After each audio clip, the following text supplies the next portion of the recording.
I don't know what's going on. I always minimum 1 Srimanth cinema చూసి తను కూడా మహేష్ బాబు లెవెల్లో ఇండియాలో తను ఊరికేదో చేయాలనుకున్నారు మన సుబ్బారావు గారు. కానీ సెలవు ఇవ్వనన్నాడు వాళ్ళ బాస్. సమ్మర్ హాలిడేస్లో ఖాళీగా ఉన్న కొడుకుని ఇండియా పంపిస్తాడు. ఇప్పుడు హైదరాబాద్లో ల్యాండ్ అయిన కొడుకు ఏం చేస్తారో చూద్దాం.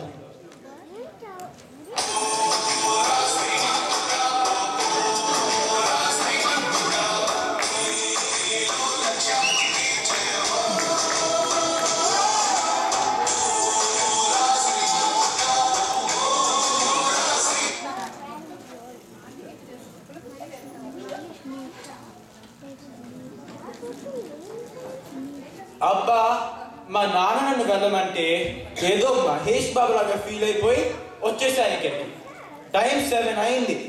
ఇంకా అసిస్టెంట్ జాబ్ కోసం ఎవరో 6 కల్లా వస్తారన్నారు. ఇంకా రాలేదేంటి?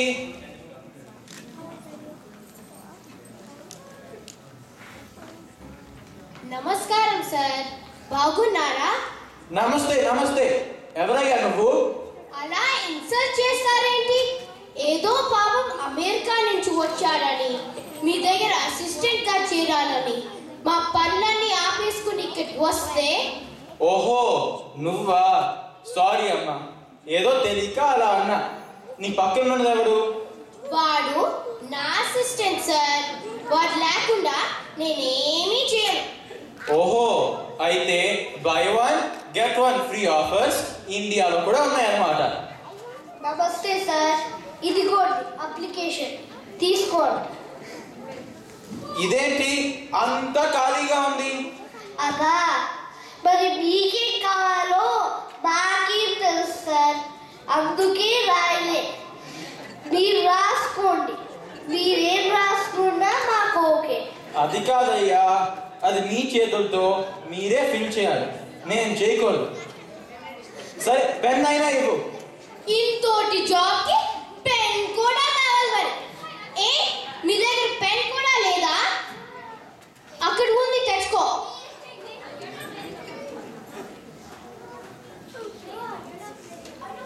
సరే, పేరు చెప్పు.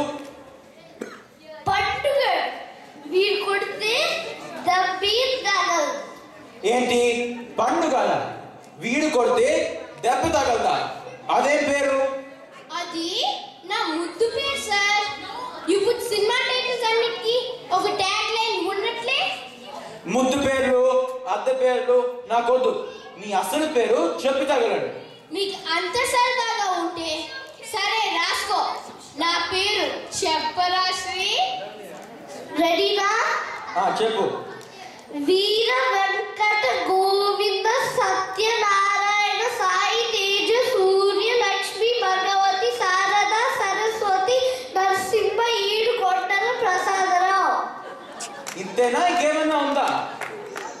ఇది వద్దులే బాబు, పండుగాడే బాగుంది.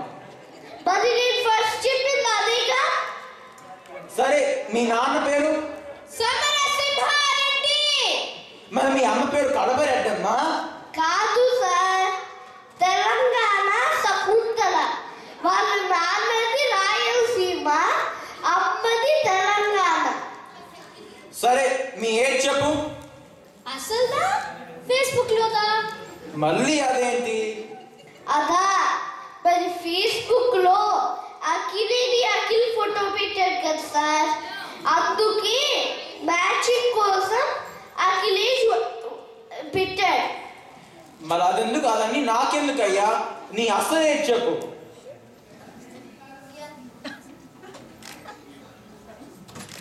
నేను చెప్పా, రాసుకోండి సార్. ఆగస్ట్ 15, 1990. ఒరేయ్, అది ఇండిపెండెన్స్ డే కదరా. ఏ, ఆ రోజు ఎవరు స్కూల్లో చేరుదా? వాళ్ళ తాత చాక్లెట్స్ ఇప్పిస్తానని స్కూల్కి తీసుకెళ్ళి చేర్చేశాడు సార్. అట్లీస్ట్ అడ్రస్ అయినా సరిగ్గా చెప్తావరా నువ్వు? మేము ఇక్కడికి ఎందుకు వచ్చాం సార్? అసిస్టెంట్ జాబ్ కోసం. మరి మీ అసిస్టెంట్స్ మీతో పాటు మీ ఇంట్లో ఉండాలి కానీ వేరే అడ్రస్ ఎందుకు ఉంటుంది సార్? ఓహో, అలా వచ్చావన్నమాట. సరే, మీ ఎక్స్పీరియన్స్ ఎంతో చెప్పి తగలండి. 12 hours plus 3 hours. 14 hours, sir. ఏంటి 12 hours plus 3 hours? 14 hours experience కదా మనకి. ఉంచుకోలేక పంపించేశారు సార్. అబ్బో, అంత గొప్ప పని ఏం చేశావో? చిన్న పొరపాటు సార్, పెద్ద తప్పేం కాదు. చిన్న పొరపాటు చేస్తే ఎవరన్నా ఉద్యోగం నుంచి తీసేస్తారా? ఏం చేశావో చెప్పు. చిన్నో పెద్దో నేను డిసైడ్ చేస్తా. సైకిల్ కి పెట్రోల్ ఖర్చు 500 అని రాశాను సార్. ఓహో, సైకిల్ కి పెట్రోల్ ఖర్చా? చాలా చిన్నది అప్పుడే అయితే. ఇంతకీ నువ్వేం చదివావు? MBA చేయాలనుకున్నాడు సార్, కానీ వాళ్ళు సీట్ ఇవ్వలేదు. ఎందుకు? దానికి డిగ్రీ పాస్ అవ్వాలన్నారు. మరి డిగ్రీ పాస్ అయ్యాకే వెళ్ళొచ్చుగా. మీరు మరీ జోకులు సార్. 10th క్లాస్ పాస్ అవడానికి దిక్కు లేదు ఇక్కడ, ఇంకా డిగ్రీ కూడానా? బాబు, మీకో దండం, మీ అప్లికేషన్ కో దండం. పోండి ఇక్కడ నుంచి. అయ్యో, చాలా లేట్ అయింది. వెంటనే బస్ స్టాప్కి వెళ్ళాలి.